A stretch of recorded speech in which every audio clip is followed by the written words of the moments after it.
Hello everybody, Lurgs here, welcome to my channel, and today I'll help you fit a toilet cistern handle to a curved cistern. And this is what the toilet handle will look like after we've finished installing it. And this is the old one that we're going to be replacing, which is completely broken. It's all floppy, it's not connected, and we cannot flush the toilet. First thing to do is remove the cistern lid, and you don't need to isolate the water to complete this task. And that is the inside of the toilet there. And this whole toilet cistern handle seems to have just snapped off. That plastic joint there where the thread is should be joined to the handle on the other side, and it's completely sheared away. So we need to remove this whole cistern handle. First of all, we need to undo the locking screw. Just get a crosshead screwdriver on that. Turn it anti-clockwise to remove it. You can see how rusty they get, and I'll show you a top tip later on about how to prevent that happening. So just remove that screw and then gently slide the arm away.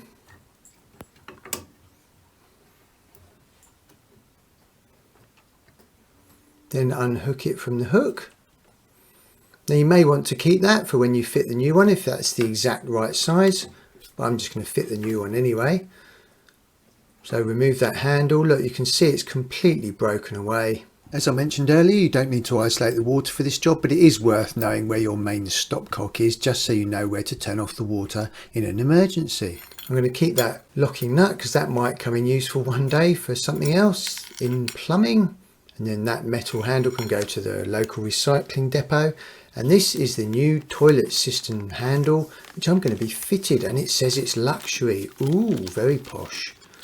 That is the new arm there with the new screw. And here is the handle lever.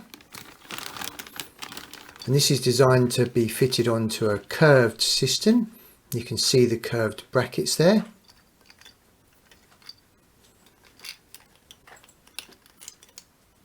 Just remove the white locking nut. And the white bracket washer. Slide that off. Now we push the handle through the hole. And we've got the curve on that bracket. That's so that you can move that around depending on the curvature of your cistern. You can have it in a number of different positions. But generally you want it so it's pointing inwards, quite parallel with the hook that it's going to be hooking onto. Then put the white curved bracket back on. And then adjust that to the curve of the cistern.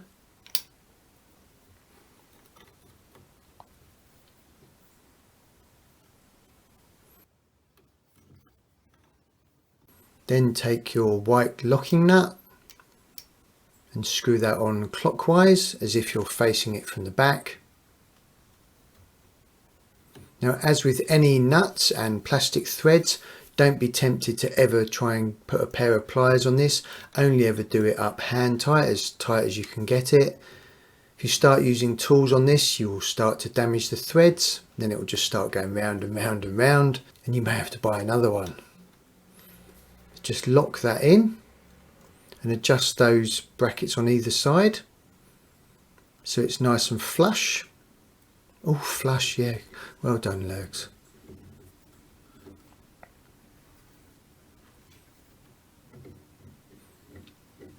Now you can, if you want to, fit the old arm, but I'm going to fit the new one. You can see on that old one it's been cut to length, because if it's too long it might be hitting against the central toilet cistern there and not be able to move. And I'm just going to put the hook into the second hole at the end of this arm just to see how we get on to start with. This is all fully adjustable. And then slide the square hole into the lever arm there. And there's two square holes on this arm, so it is adjustable. If it doesn't fit that particular one, we can move it to the other one. Before you slide that arm on, make sure that the toilet handle is in the correct position. And ideally you want that where it's pulling up the hook there and releasing the water, you want that to be coming straight upwards vertical, and that is no good. So I'm just going to move it to the second square hole on the arm. So there's lots of different variations. It's well designed, this, because it's all adjustable. This is still not absolutely perfect, pulling it up vertical, so I'm just going to slide this off and then move it to the end hole on the end of the arm.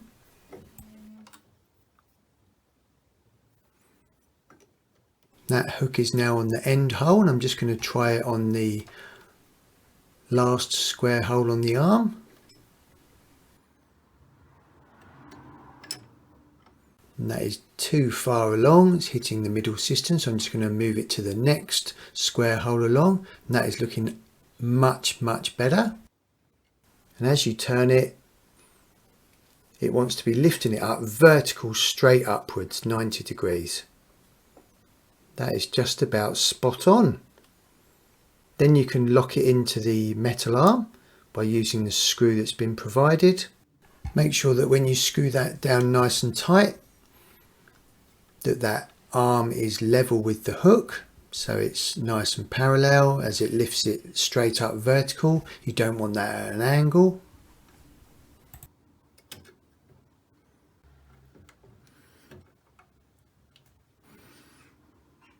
That is now firm and steady, locked in. You will still get a bit of movement in the toilet handle. There's nothing you can really do about that. It has to be a certain amount of movement. You can see there, it's pulling up vertical, which is exactly what we want.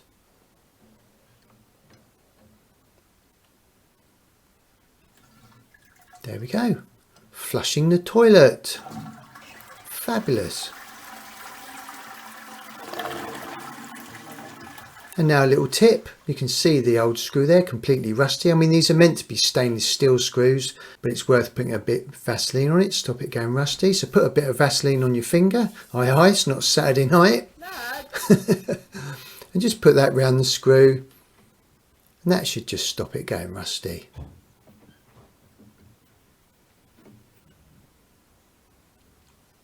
Then put the toilet cistern back on, and then make sure you do another flush just in case the insides hit the roof of that, but they shouldn't do. But just do one more because it may still need adjusting. And that is a fairly simple job. And this toilet is now ready to go again for lots of other people's jobs. I think that video definitely deserves a lovely cup of tea. And this cup of tea, I think, is going to go straight through me, and I'm going to need to use the loo. Oh.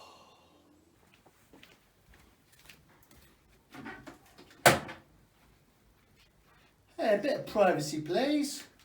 If you sometimes think that your life is going down the toilet, don't worry, tomorrow is another day. I hope that was useful.